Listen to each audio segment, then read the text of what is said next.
فَأَنْجَيْنَاهُ وَالَّذِينَ مَعَهُ، تو ہم نے بچا لیا اس کو اور جو لوگ اس کے ساتھ تھے اہل ایمان، برحمت منا، اپنی رحمت سے، وَقَطَعْنَا دَابِرَ الَّذِينَ كَذَّبُوا بِآيَاتِنَا، اور ہم نے جڑ کاٹ دی اس قوم کی، ان لوگوں کی جنہوں نے ہماری آیات کو جھٹلایا تھا۔ 7 دن اور 8 راتوں تک یہ ایک مسلسل ایسی تیز آندھی چلی ہے جس نے اٹھا اٹھا کر پٹخ کر مارا ہے ان کو، اور یہ سب کے سب ہلاک ہو گئے۔ حضرت ہود اور ان کے ساتھی جو وہاں سے ہجرت کر کے چلے گئے تھے، جب بھی عذاب الہی آنا ہوتا تھا پھر ہجرت کا حکم آ جاتا تھا۔ وَقَطَعْنَا دَابِرَ الَّذِينَ كَذَّبُوا بِآيَاتِنَا وَمَا كَانُوا مُؤْمِنِينَ، اور نہیں تھے وہ ایمان لانے والے۔ وَإِلَىٰ ثَمُودَ أَخَاهُمْ صَالِحًا، اب یہیں سے جنوبی علاقے سے یہ حضرت ہود اور ان کے ساتھی یہاں سے نکلے ہیں اہل ایمان، اور یہ جزیرہ نما عرب کے جو ہے شمال مغربی کونے میں جا کے آباد ہو گئے ہیں۔ یہ ہجر کا علاقہ کہلاتا ہے اور یہ علاقہ سمود کا ہے۔ وہاں جا کر پھر ان میں ایک اور شخصیت زبردست سمود کوئی بڑے سردار ابھرے جن کے نام سے یہ قوم سمود مشہور ہو گئی۔ وَإِلَىٰ ثَمُودَ أَخَاهُمْ صَالِحًا، اور قوم سمود کی طرف ہم نے بھیجا ان کے بھائی صالح کو۔ قَالَ يَا قَوْمِ اعْبُدُوا اللَّهَ مَا لَكُم مِّنْ إِلَٰهٍ غَيْرُهُ، وہی بات انہوں نے کہی، اب میرا خیال ہے کہ ہر دفعہ ترجمہ نہ کروں۔ قَدْ جَاءَتْكُم بَيِّنَةٌ مِّن رَّبِّكُم، تمہارے پاس تمہارے رب کی طرف سے ایک خاص نشانی آ گئی ہے، یعنی وہ جو اونٹنی کا معجزہ تھا۔ حضرت ہود کے بارے میں اور حضرت نوح کے بارے میں کسی معجزے کا ذکر قرآن میں نہیں ہے۔ معجزے کا ذکر سب سے پہلے حضرت صالح کے بارے میں آتا ہے۔ قد جاءتکم بینۃ من ربکم، تمہارے پاس تو ایک کھلی نشانی آ گئی تمہارے رب کی طرف سے۔ ھذہ ناقۃ اللہ، یہ اللہ کی اونٹنی ہے جو تمہاری نگاہوں کے سامنے ایک چٹان سے برآمد ہوئی ہے۔ لکم آیتن، یہ تمہارے لیے ایک نشانی ہے۔ فذروھا، تو دیکھو اسے چھوڑے رکھو۔ تاکل فی الارض اللہ، وہ اللہ کی زمین میں کھاتی پھرے جہاں سے چاہے۔ ولا تمسوھا بسوء، اور اسے کوئی مس نہ کرنا کسی برے ارادے سے، یعنی گزند پہنچانا، اس کو نقصان پہنچانے کی کوشش نہ کرنا۔ فیاخذکم عذاب علیم، تو اگر تم اسے ہلاک کر دو گے تو ایک دردناک عذاب تمہیں آ پکڑے گا۔ واذکروا اذ جعلکم خلفاء من بعد عاد، اور یاد کرو جب کہ تمہیں جانشین بنایا قوم عاد کی تباہی کے بعد۔ وبوأکم فی الارض، اور تمہیں جگہ دی زمین میں۔ تتخذون من سہولها قصورا، تم اس کے زمین نرم میدانوں میں تو اپنے لیے محل بناتے ہو۔ وتنحتون الجبال بیوتا، اور چٹانوں کو تراش کر بھی اپنے لیے گھر بناتے ہو۔ میدانوں میں تعمیر کرتے تھے وہ قصورا، قصر جو وہ محل بناتے تھے، ظاہر بات ہے ان کا تو اب کوئی نام و نشان نہیں ہے، وہ تو محل جو ہے کبھی کے کئی ہزار سال پرانی باتیں حضرت ابراہیم سے پہلے کی ہیں، لگ بھگ یوں سمجھیے کہ 6000 سال قبل کی بات ہے آج سے، اور 7000 سال قبل کی بات ہوگی قوم عاد کی، تقریباً اس لیے زمانہ بنتا ہے ان کا۔ تو اس میں فرمایا کہ وہ تو محل تو ان کے ختم ہو گئے۔ تنحتون الجبال بیوتا، پہاڑوں کو جو تراش کے انہوں نے گھر بنائے تھے وہ آج بھی موجود ہیں۔ فاذکروا آلاء اللہ، تو اللہ تعالیٰ کی نعمتوں کو یاد رکھو۔ ولا تعثوا فی الارض مفسدین، اور زمین میں فساد بچاتے مت پھرو۔ قال الملأ الذین استکبروا من قومہ، کہا سرداروں نے اس کی قوم میں سے جنہوں نے استکبار کیا، متکبر تھے، تکبر کیا، للذین استضعفوا، ان لوگوں سے جو دبا لیے گئے تھے، غریب لوگ تھے، دبے ہوئے تھے، پسے ہوئے تھے، لمن آمن منہم، ان میں سے جو بھی ان میں سے ایمان لے آئے تھے ان غرباء میں سے۔ اتعلمون ان صالحا مرسل من ربی، وہ کہتے تھے بڑے ہی غرور اور تمکنت کے ساتھ اور بڑے استحقار کے ساتھ، کیا تم لوگوں کا خیال یہ ہے کہ یہ صالح اللہ کا رسول ہے؟ اتعلمون ان صالحا مرسل من ربی، کیا تم لوگوں کا خیال یہ ہے کہ یہ صالح جو ہے یہ واقعتاً اللہ کا بھیجا ہوا ہے؟ قالوا انا بما ارسل به مؤمنون، ان کا ہاں ہم تو جو کچھ وہ دے کر بھیجے گئے ہیں اس پر ایمان رکھتے ہیں۔ وہ غرباء فقراء جو ہے انہیں جواب دیتے تھے، تو ان کا جواب کیا ہوتا تھا اب ان سرداروں کا؟ قال الذین استکبروا انا بالذی آمنتم به کافرون، تو جس چیز پر تم ایمان لائے ہو ہم اس کا کفر کرتے ہیں۔ فعقروا الناقۃ، تو انہوں نے کاٹ ڈالا، ہلاک کر دیا، کونچے کاٹ دی اس ناقہ کی۔ وہ ناقہ جو ہے اس کی خوراک بھی بہت تھی، اللہ کی ناقہ تھی، وہ پانی پیتی تھی تو ایک دن کا پورا چشمہ جو ہے وہ پی جاتی تھی سارا۔ طے کر دیا گیا تھا کہ ایک دن تمہارے جو ہیں باقی ڈھور ڈنگر جانور بھیڑیں بکریاں پانی پئیں گے، اور ایک دن یہ پوری ایک جو ہے ناقۃ اللہ یہ پانی پیے گی۔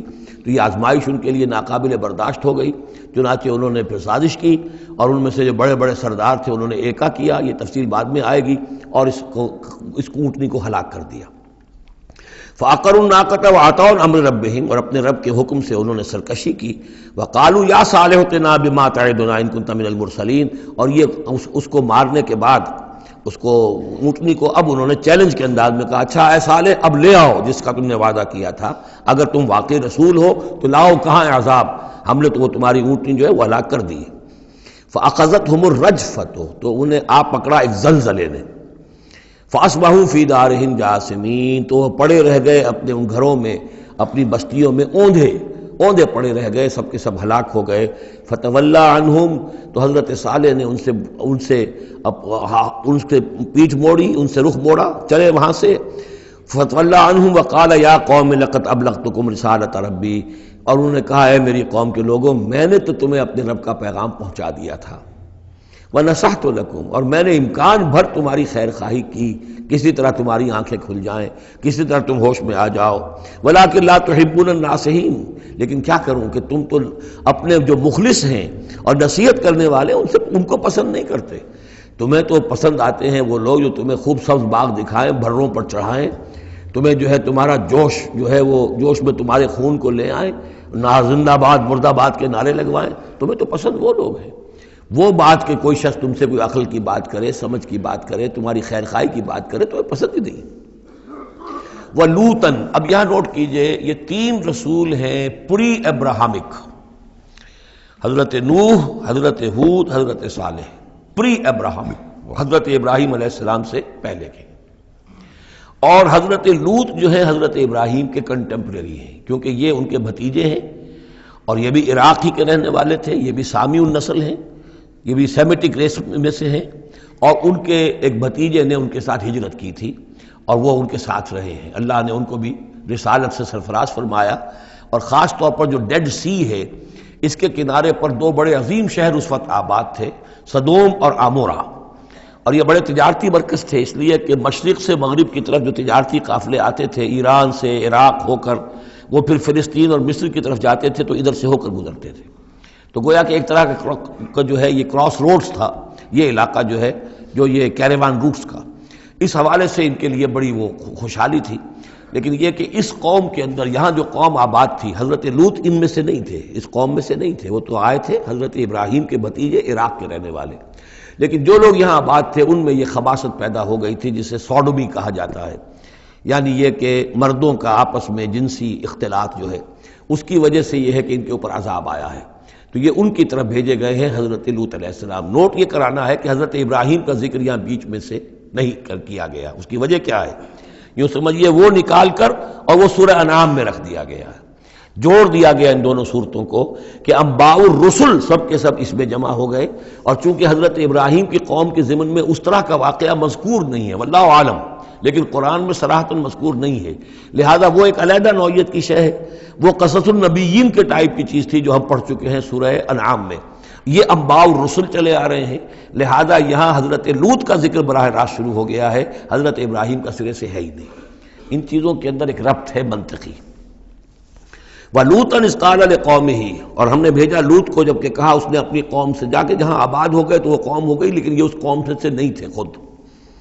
أَتَأْتُونَ الْفَاحِشَةَ کیا تم ایک ایسی بے حیائی کا ارتکاب کر رہے ہو، مَا سَبَقَكُم بِهَا مِنْ أَحَدٍ مِنَ الْعَالَمِينَ کہ جو تمام جہانوں میں یعنی جہان والوں میں سے تم سے پہلے کسی سے نہیں کی، یعنی یہ کہ انفرادی کوئی فعل کہیں کو ہوتا ہو اور بات ہے، لیکن اس کو ایک اجتماعی پورا قوم کا شعار بنا لینا، کھلم کھلا کرنا، اس پہ کوئی شرمانے کی بجائے اور اکڑنا، وہ یہ ساری چیزیں جو تم کر رہے ہو تو یہ تو وہ چیز ہے کہ دنیا کی تاریخ انسانی کے اندر شاید اس کی کوئی اور مثال نہیں۔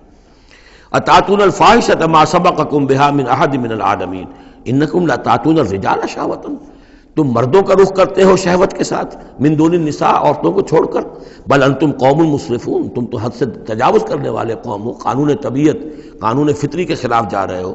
وما کان جواب قومہ تو نہیں تھا اس کی قوم کا کوئی جواب الا ان قالوا سوائے اس کے کہ انہوں نے کہا اخرجوہم من قریتکم نکالو ان کو اپنی بستی سے، انہم اناس یتطہرون یہ بڑے پاک باز لوگ ہیں۔ یعنی جواب تو کوئی نہیں تھا، کوئی دلیل نہیں تھی، کوئی عذر نہیں تھا، یا یہ کہ کوئی معذرت کرتے، کوئی شرماتے۔ انہوں نے الٹا کہا کہ یہ چونکہ لوط جو ہے یہ اب وہاں پر آباد تھے، ان کی بیٹیاں بھی تھیں، ان کی بیوی بھی تھی، لیکن بیوی جو ہے وہ اسی قوم میں سے تھی، وہیں جا کر کہیں شادی کی ہے اور وہ اپنی قوم کے ساتھ ہی ملی رہی ہے، اسی لیے وہ جو عذاب جب آیا ہے ہلاکت کا تو وہ بھی ہلاک ہوئی ہے۔ یہ صرف اپنی بیٹیوں کو لے کر نکلے ہیں وہاں سے. لیکن انہوں نے کہا کہ یہ جو گھرانہ ہے یہ لوگ بڑے پاک باز بنتے ہیں، ہمیں کہہ رہے ہیں کہ ہم بہت برا کام کر رہے ہیں، گویا کہ یہ بہت بڑے پاک ہیں، صاف ہیں، تو انہیں نکالو. ہم گندوں میں ان پاک صاف لوگوں کا کیا کام؟ اخرجوہم من قریتکم، نکالو انہیں اپنی بستی سے. انہم اناس یتطہرون، یہ تو بڑے نیک اور پاک باز لوگ بنے پھرتے ہیں. فانجیناہ واہلہ، تو ہم نے نجات دے دی اس کو اور اس کے گھر والوں کو، الا امرأتہ، سوائے اس کے بیوی کے، کانت من الغابرین، وہ ہو گئی رہنے والوں ہی میں، پیچھے رہنے والوں ہی میں. وامطرنا علیہم مطرا، اور ہم نے ان پر ایک بارش بھیجی، پتھراؤ ہوا ہے بہت سخت، اور پھر زلزلہ بھی آیا ہے، شہر الٹ گیا ہے، اور یہ شہر تقریباً معدوم ہو گئے پھر. اور یہ ڈیڈ سی کے اندر ان کے دفن ہیں، سارے کے سارے آثار وغیرہ جو ہیں اس کے ساحل پر یہ تھے. فانظر کیف کان عاقبۃ المجرمین، تو دیکھو کیسا انجام ہوا مجرموں کا. وَإِلَىٰ مَدْيَنَ أَخَاهُمْ شُعَيْبًا، اور قوم مدین کی طرف ہم نے بھیجا ان کے بھائی شعیب کو. یہ ان کے بھائی اسی قوم میں سے ہیں. یہ جیسا کہ میں بتا چکا ہوں حضرت ابراہیم علیہ السلام کی تیسری بیوی ہے قطورہ، ان سے کئی بیٹے تھے حضرت ابراہیم کے، ان میں سے ایک مدین بھی تھے. یہ جا کر آباد ہو گئے خلیج عقبہ کے ساحل کے ساتھ ساتھ. تو گویا کہ مشرقی جو ساحل ہے خلیج عقبہ کا، وہاں یہ قوم آباد تھی. اور ان میں بھی چونکہ وہی کراس روڈ جو ہے، وہ جو ٹریڈ روٹس تھے، کیروان روٹس، جو اوپر سے آتا تھا راستہ فلسطین سے ہو کر اور یمن کو جاتا تھا شمالاً جنوباً راستہ، وہ بھی ان کے پاس سے گزرتا تھا. کیروانز آ رہے ہیں جا رہے ہیں، شمال سے جنوب، جنوب سے شمال.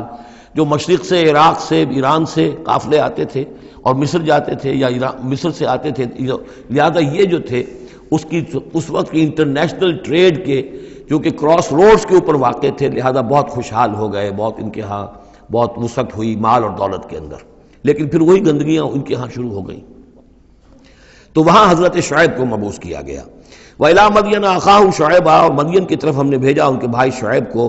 قَالَ يَا قَوْمِ اعْبُدُوا اللَّهَ مَا لَكُم مِّنْ إِلَٰهٍ غَيْرُهُ، انہوں نے بھی فرمایا کہ میری قوم کے لوگو اللہ کی بندگی اور پرستش کرو، تمہارا کوئی الہ نہیں ہے اس کے سوا. قَدْ جَاءَتْكُم بَيِّنَةٌ مِّن رَّبِّكُم، تمہارے پاس تمہارے رب کی طرف سے کھلی دلیل آ چکی ہے.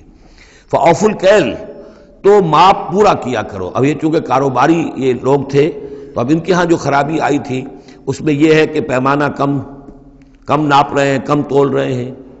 بلکہ یہ بات بھی ذہن میں رکھیے، پری ابراہمک جو تینوں قوموں کا تذکرہ قرآن مجید میں آیا ہے، جو قوم نوح، قوم ہود، قوم صالح، ان میں سوائے شرک کے اور کسی خرابی کا تذکرہ نہیں ہے. یعنی ابھی انسانی تمدن اتنا سادہ تھا کہ اور گندگیاں ابھی پیدا نہیں ہوئی تھیں، انسان فطرت کے قریب تھا. ابھی وہ پیچیدگیاں جو تمدن کے ساتھ بڑھتی ہیں اور گندگیاں جو اس کی وجہ سے پھیلتی ہیں وہ نہیں آئی تھی. لیکن یہ کہ قوم لوط، یعنی جس کی طرف حضرت لوط کو بھیجا گیا، ان میں یہ سیکسول پرورشن جو سب سے بڑی یہ بنیادی جو خرابی آئی ہے پہلی، وہ اس قوم میں آئی. اور نمبر 2 جو خرابی آئی ہے وہ مالی معاملات میں دھوکہ اور فریب اور کم تولنا اور کم ماپنا اور لوگوں کا مال ہڑپ کر جانا. یہ ساری چیزیں ہیں جو قوم شعیب کے اندر یعنی قوم مدین کے اندر آئی ہیں. فَأَوْفُوا الْكَيْلَ، پیمانہ پورا بھرا کرو، وَالْمِيزَانَ، اور تول پورا کیا کرو، وَلَا تَبْخَسُوا النَّاسَ أَشْيَاءَهُمْ، اور لوگوں سے کے لیے ان کی چیزیں کم نہ کیا کرو. وَلَا تُفْسِدُوا فِي الْأَرْضِ بَعْدَ إِصْلَاحِهَا، اور زمین کے اس کی اصلاح کے بعد اس کے اندر فساد مت مچاؤ. ذَلِكُمْ خَيْرٌ لَكُمْ إِن كُنتُم مُؤْمِنِينَ، یہی تمہارے لیے بہتر ہے اگر تم مومن ہو. وَلَا تَقْعُدُوا بِكُلِّ صِرَاطٍ تُوعِدُونَ، اور نہ بیٹھا کرو ہر راستے پر ڈرانے اور دھمکانے کے لیے. ڈاکے مارتے تھے، رہزنی کرتے تھے لوگوں سے، ڈرا دھمکا کر قافلوں سے، وہ جگہ ٹیکس جیسے پنجاب میں ہوتا ہے اور بھی جگہوں پر ہوتا ہے وہ وصول کرتے تھے. تو ان کو ڈرایا مت کرو. وَتَصُدُّونَ عَن سَبِيلِ اللَّهِ مَنْ آمَنَ، اور پھر یہ کہ اس کے علاوہ ان سب کے اوپر اب جو مجھ پر ایمان لے آئے ہیں ان کے لیے تم چاہتے ہو کہ انہیں اللہ کے راستے سے روک دو. وَتَبْغُونَهَا عِوَجًا، اور اس کے لیے تم چاہتے ہو کہ کجی تلاش کرو. وَاذْكُرُوا إِذْ أَنْتُمْ قَلِيلًا فَكَثَّرَكُمْ، یاد کرو جب کہ تم کم تعداد میں تھے اللہ نے تمہاری تعداد زیادہ کر دی. فَانظُرُوا كَيْفَ كَانَ عَاقِبَةُ الْمُفْسِدِينَ، اور یہ بھی دیکھو مفسدوں کا کیسا کچھ انجام ہوتا رہا ہے. اس لیے کہ قوم لوط جو ہے وہ کوئی بہت زیادہ دور تو نہیں تھی، اس کے جو انجام تھے وہ ان کے تاریخی روایات کے اندر موجود تھے.